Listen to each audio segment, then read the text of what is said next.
जय गुरु जी संगत जी।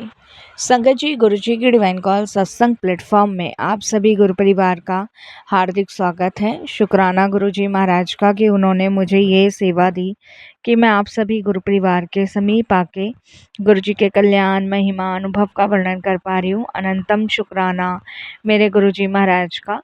संगत जी, आज का जो सत्संग मैं आप सभी के साथ शेयर करने जा रही हूँ वो किरण आंटी का सत्संग है। बहुत ही प्यारा, बहुत ही ब्लेसिंगफुल सत्संग है। मेरी विनती है आप सभी गुरु परिवार से कि सत्संग को आप अंत तक सुने, ध्यान से सुने, पूरा सुने। सत्संग का मतलब होता है सत्य का संग, और सत्संग की प्राप्ति जब ही होती है जब गुरु कृपा होती है। तो हम सभी बड़े भाग्यशाली हैं कि हम पे गुरु कृपा हुई और हमें सत्संग सुनने का, शेयर करने का सौभाग्य प्राप्त हुआ। तो बिल्कुल भी आज का सत्संग स्किप नहीं कीजिएगा, ध्यान से सुनिएगा। और इसके अलावा आप भी अपने अनुभव शेयर ज़रूर कीजिएगा। तो चलिए स्टार्ट करते हैं गुरुजी महाराज का सत्संग। सत्संग शुरू करने से पहले करते हैं गुरुजी का मंत्र जाप। ओम नमः शिवाय, शिव जी सदा सहाय। ओम नमः शिवाय, गुरुजी सदा सहाय। जय गुरुजी संगत जी। संगत जी, सबसे पहले गुरुजी महाराज के चरणों में कोटि कोटि नमन। सारी संगत जी को जय गुरुजी। मेरा नाम किरण है और मैं गुरुजी महाराज की प्यारी बेटी हूँ। मैं क्या वर्णन करूं गुरुजी का कि उनकी असीम कृपा से आज मुझे ये सौभाग्य मिला कि मैं एक शुक्राना सत्संग आप सभी के साथ शेयर कर रही हूँ। संगत जी, बहुत टाइम से गुरुजी का मैसेज मुझे आ रहा था कि तेरी लाइफ में बहुत बड़ा तूफान आने वाला है। कोई औरत है जो तेरे परिवार को, तेरे पति को और तेरे हंसते खेलते जीवन को खराब करने में लगी हुई है। तो संगत जी, पहले तो मैं सच बताऊं, मेरे को इस चीज़ का बिल्कुल भी आभास नहीं था कि ऐसा भी होने वाला है। और गुरुजी के कंटिन्यू मुझे मैसेज आ रहे थे और मैं गुरुजी से यही प्रार्थना कर रही थी कि गुरुजी महाराज आप भी संभालना, अगर कोई मेरे ऊपर संकट आने वाला है तो सब आप ही पे छोड़ा हुआ है, आपको ही देखना है कैसे आप मुझे बचाओगे, कैसे क्या करोगे। तो सब कुछ संगत जी मैंने गुरुजी महाराज पे छोड़ा हुआ था। मुझे ये बिल्कुल भी आभास नहीं था साथ संगत जी कि मतलब मेरे ऊपर जो संकट, मेरे ऊपर जो विपदाएं आने वाली हैं उसका निवारण जो है गुरुजी ऐसे करेंगे, और किस चीज़ के लिए गुरुजी मुझे संकेत दे रहे हैं वो मैं आपको बताती हूँ संगत जी। वैसे तो देखिए संगत जी, मेरे हस्बैंड और मेरा रिश्ता ना बहुत अच्छा चल रहा था, लेकिन हमारे रिश्ते में जो बदलाव आया है ना वो लॉकडाउन के बाद से आया है। लॉकडाउन के बाद से संगत जी मेरे हस्बैंड में ना बहुत चेंजेस आ गए, बहुत चेंजेस। आज तक उन्होंने कभी मुझसे इतने बड़े बड़े झूठ नहीं बोले।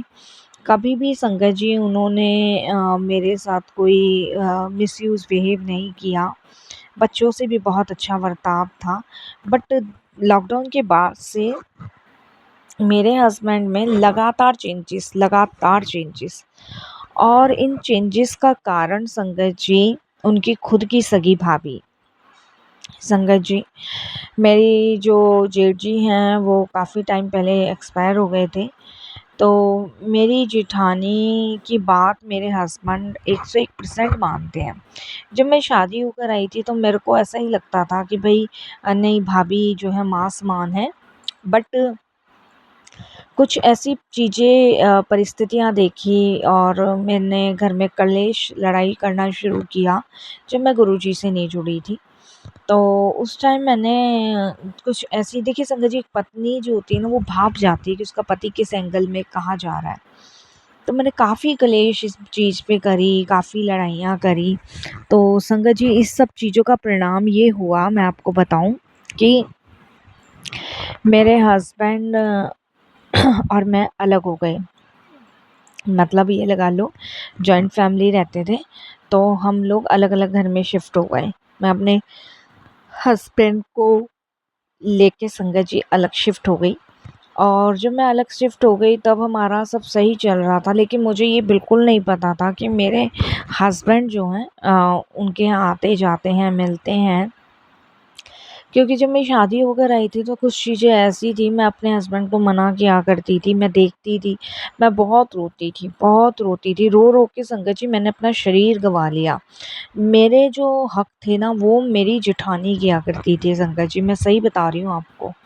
संगत जी एक बात आप बताओ, जिस औरत का हस्बैंड नहीं है वो करवा चौथ का व्रत क्यों रखेगी? आप खुद सोचो।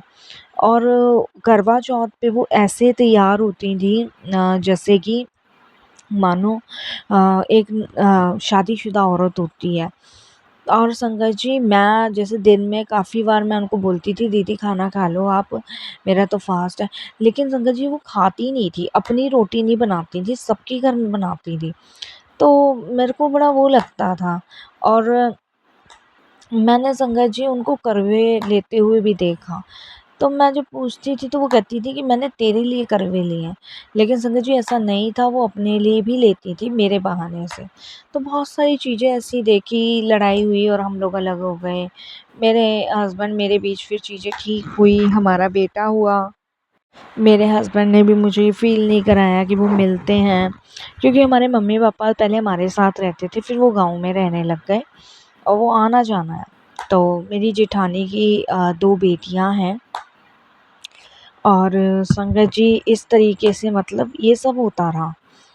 तो संगत जी हम अलग हो गए, अलग होने के बाद भी मुझे नहीं पता हम अलग हुए थे संगत जी 2015 में अलग हुए थे हम। रेंट पे आ गए थे, वो उसी में रह रही थी। और मेरे ससुर ने कहा था कोई बात नहीं, समय रहते हुए मैं तुम्हें भी दिलवा दूँगा। तो 2000 संगत जी 18 में मेरे ससुर ने हमें भी शादरे में मकान दिलवा दिया था। मेरी जेठानी की दूसरी गली में हम रहते हैं। और मुझे इस चीज़ का बिल्कुल भी अनुमान नहीं था संगत जी कि आपस में मिलते हैं, बाहर मिलते हैं, कुछ भी मुझे आइडिया नहीं था। और संगत जी ऐसे ही चलता रहा। और मेरे हस्बैंड का बिहेव संगत जी लॉकडाउन के बाद से बदला। मेरे पे गुस्सा करना, चिड़चिड़ापन और ऑफ़िस से लेट आना। एक्चुअली मेरे हस्बैंड बैंक में जॉब करते हैं। तो जबकि बैंक 5 बजे बंद हो जाती है, मेरे हस्बैंड 7 सवा 7 तक घर आते हैं, लेकिन बहुत लेट आने लगते हैं ऑफ़िस का काम बता के। मैं फिर भी कोई बात नहीं, बच्चे के साथ भी ऐसा ही था और मेरे साथ भी बर्ताव कुछ ऐसा ही था। मेरे को लगता था प्रेशर है, मेरे दिमाग में गया ही नहीं। और संडे ऑफ होता था, कहते थे नहीं जाना है, बैंक में काम बहुत है, एक्स्ट्रा काम है, एक्स्ट्रा काम है। कभी प्यार से कहते थे कि अगर मैं तुम्हारे लिए नहीं करूँगा, मैं तुम लोगों के लिए अच्छा भविष्य सोच रहा हूँ, ऐसे-ऐसे करके कहते थे। और कभी पल में कुछ, पल में कुछ। तो मेरी एक फ्रेंड थी जिससे मैं हर बात शेयर किया करती थी, हर बात बताती थी। तो मैंने कहा यार पता नहीं मेरे हस्बैंड को क्या हो रहा है, क्या नहीं, ऐसे-ऐसे है। तो उसने कहा तू गुरुजी को मानना शुरू कर, गुरुजी के दरबार चल। वो मुझे लेके गई गुरुजी के दरबार, तो मुझे बड़ी शांति सी मिली। पहले तो ऐसा ही लग रहा था, लेकिन वहाँ जाके अच्छा लगा, मन को सुकून मिला, वहाँ चीज़ें देखी तो और अच्छा लगा। इस तरीके से संगत जी मैं कंटिन्यू वहाँ जाना मैंने शुरू कर दिया। और गुरुजी के सत्संग सुनती थी, गुरुजी के मैसेज आते थे और गुरुजी बताया करते थे कि ऐसे-ऐसे तेरे जीवन में एक औरत है जो तेरा घर बर्बाद कर रही है, तेरे पति को बर्बाद कर देगी और तू इतनी भोली है, भाली है, तुझे कुछ भी नहीं पता है, क्या चल रहा है, क्या नहीं चल रहा है। ऐसे मैसेज आते थे तो कभी-कभी मेरा डाउट जाता था, फिर मेरे को लगता था कि नहीं अब तो हम अलग रहते हैं, ऐसा नहीं हो सकता है। बट जब मैं गुरुजी से जुड़ी 2023 में जुड़ी हूँ संगत जी। 2023 में जब मैं जुड़ी तो मेरे को बहुत मैसेज आते थे। मैं गुरुजी को कहती थी कि गुरुजी आप ही सँभालो, जो भी है ना आप ही सँभालो। और संगत जी देखो गुरुजी की कृपा देखो कि चीज़ें बहुत ज़्यादा आगे बढ़ चुकी थी कि गुरुजी ने ना उनकी रियलिटी मेरे सामने ला दी। और संगत जी मंडे वाला दिन था, उस दिन मेरे हस्बैंड ने बैंक से ऑफ ले रखा था, मुझे उन्होंने बताया नहीं था कि उन्होंने ऑफ ले रखा है। मुझे तो कह के गए थे कि वो बैंक जा रहे हैं, बट संगत जी उस दिन वो बैंक नहीं गए। और मैं आपको बताऊं उस दिन मेरे को तो यही पता था, मैंने तो देखो संगत जी टिफ़िन बनाया, सब किया और मैंने अपने कामों में लग गई। तो मेरी फ्रेंड है जो शशि है, उसका मुझे फ़ोन आया और मैं जब भी काम करती हूँ ना घर का तो संगत जी सत्संग सुनते-सुनते करती हूँ। तो फ़ोन आया तो वो मुझे बोली कि आज मेरा ना प्रोग्राम बन रहा है गुरुजी के बड़े मंदिर जाने का, तू चलेगी क्या? तो मैंने कहा चल ठीक है, करना ही क्या है, क्योंकि संगत जी उस दिन मेरा काम जो है ना 10:15 बजे तक ख़त्म हो चुका था और मैंने कहा हाँ ठीक है चल चलते हैं, घर पे ही क्या करना है। तो मैं संगत जी रेडी हुई। रेडी होने के बाद मेरी फ्रेंड ने कैब बुक करी, कैब बुक करके संगत जी हम लोग शादरा से जो है कैब में बैठ के जाने लगे। तो संगत जी हमारी कैब जो है ना एक मतलब मॉल के आगे रुकी और उस मॉल मतलब आगे वो मॉल जो है संगत जी मतलब आगे मतलब पार्किंग एरिया है, फिर कॉफ़ी शॉप भी है उस मॉल में बाहर की साइड ही और इतनी मतलब काफ़ी सारी चीज़ें तो मतलब हमारी कार जो है मतलब कैब जो है मॉल के सामने आके रुकी। तो वहाँ पे संगत जी जब रुकी तो मेरे हस्बैंड की ना मुझे गाड़ी दिख गई और शीशे में से मैं इधर-उधर देख रही थी।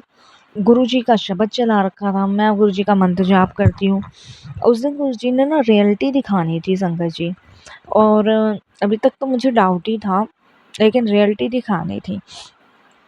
संगत जी मैंने अपने हस्बैंड की कार देख ली। कार देखने के बाद मैं अपनी फ्रेंड को कहती हूँ मैंने कहा शशि शायद ना ये मेरे हस्बैंड की कार है, देख गुरुजी का ना कोई संकेत है, कुछ कुछ तो है, आज मेरे हस्बैंड ना इधर की साइड आए हैं। तो मैंने मेरी फ्रेंड बोलती है कि तू कॉल कर अपने हस्बैंड को। मैंने कहा कॉल करूँ? तो मैंने कॉल किया। मैंने कहा कहाँ हो आप? तो बोलते कि ऑफ़िस में हूँ, बैंक में हूँ, बताओ। मैंने कहा अच्छा, तो बोलते हैं फ़ोन क्यों किया? ऐसे करने लगे। तो मैंने कहा फ़ोन इसलिए किया कि मुझे ना मार्केट जाना है, तो जो आप कैश घर में रख के गए हो वो ले लूँ? मैंने ऐसे बहाना मारा। कह रहे हाँ, ले लो। कह के फ़ोन काट दिया उन्होंने। तो मैंने अपनी फ्रेंड से कहा मैंने कहा ये तो ऑफ़िस में बता रहे हैं। तो मैंने कहा कार तो इनकी यहाँ खड़ी है, कार कौन लाएगा? क्योंकि देखिए संगत जी नंबर तो हर एक वाइफ़ पहचानती है। तो मेरी फ्रेंड बोली कि चल देखते हैं एक बार मॉल में जाके। मैंने कहा मॉल में जाके देखें कि हाँ, मैंने कहा मुझे तो बड़ा डर लग रहा है भई। तो होता है ना संगत जी दिल धक-धक करने लग जाता है। तो कैब वाले की पेमेंट करके हम लोग मॉल के लिए अंदर के लिए निकल गए। तो संगत जी मेरी फ्रेंड कहती है आज तो देख गुरुजी ने कोई पक्का संकेत दिया है तुझे, तू चल। तो मेरी फ्रेंड और मैंने हिम्मत करी। तो मेरे हस्बैंड मेरी फ्रेंड को भी जानते हैं, तो मैंने कहा दोनों को पहचान लेंगे। तो कहती है कि नहीं हम पीछे ही रहेंगे। तो संगत जी मैं और मेरी फ्रेंड जो है जब मॉल के अंदर घुसे, हमने एंट्री करी। एंट्री करके जब हम संगत जी थोड़ी-सी आगे गए, तो वहाँ पे ना एक पार्क है। पार्क के ऊपर जो है ना मतलब जो पार्क है नीचे, फिर पार्क से होते हुए एक सीढ़ी जा रही है, सीढ़ी से ऊपर उन्होंने कॉफ़ी शॉप बना रखा है। और संगत जी हम लोग जो है ना मतलब उस कॉफ़ी शॉप में अंदर घुसे। तो अंदर घुसे तो संगत जी हम थोड़ा-सा साइड में मतलब हमने टेबल बुक किया और टेबल पे बैठे। तो संगत जी जब हम टेबल पे बैठे तो मेरे हस्बैंड और मेरी जो मतलब जेठानी थी, वो एक टेबल पे बैठ के बात कर रहे थे वहाँ पे। मेरा संगत जी गुस्से के मारे लाल मैं और मेरी फ्रेंड को मैं बोलने लगी मैं जाती हूँ, अभी से बताती हूँ। तो मेरी फ्रेंड बोली नहीं, नहीं देख गुरुजी ने ना कोई हिंट दिया है, संकेत दिया है, तो कुछ मत कर, तू ना सिर्फ़ यहाँ पे ना इनकी फ़ोटो क्लिक कर ले। तो संगत जी मैं और मेरी फ्रेंड तो फ़ोटो वीडियो बना ही नहीं सकते थे क्योंकि पकड़े जाते हम लोग। तो संगत जी किसी से कह भी नहीं सकते थे। बड़ी हिम्मत जुटाकर संगत जी हम लोगों ने फ़ोटो क्लिक करी, वीडियोज़ बनाई और हम वापस आ गए। वापस आके संगत जी मॉल के बाहर हम वेट करने लगे कि ये कब निकलेंगे, कब नहीं निकलेंगे। तो संगत जी ये ना कॉफ़ी शॉप से बाहर निकले और बाहर निकल के जहाँ पे संगत जी सामान वग़ैरह मिलता है ना, उसमें घुस गए। वहाँ इन्होंने इन्हें कपड़े वग़ैरह दिलाए, कपड़े वग़ैरह दिला के ये घर के लिए वापस निकल गए। और पूरा दिन संगत जी कार में बैठ के कहाँ घूमे, शाम के समय ये घर आए हैं। मैं बड़े मंदिर नहीं गई, घर गई। उस दिन संगत जी मैंने वो फ़ोटोज़, वो वीडियोज़ इनकी पूरी फैमिली को दिखाई, इनके मम्मी-पापा को दिखाई, सबको दिखाई। और ये सब चीज़ देखने के बाद आप विश्वास नहीं करोगे सात संगत जी, मतलब मेरे हस्बैंड और मेरी जेठानी का रिश्ता सामने आया कि ये दोनों एक दूसरे को पसंद करते। मेरे हस्बैंड मना करते रह गए, मैंने कहा आपने झूठ बोला। और संगत जी आज देखो हम लोग जो है ना अलग अलग हैं, और मैं संगत जी अभी फ़िलहाल अपने मायके हूँ। इस बात को इतने टाइम हो गया है और काफ़ी लड़ाई झगड़े हुए हैं। मेरे फादर ने भी, मेरी मदर ने भी ये बात कही है। तो गुरुजी ने ना मेरे को हिम्मत दी, ताकत दी और मुझे संगत जी परिस्थितियों से बाहर निकलने की।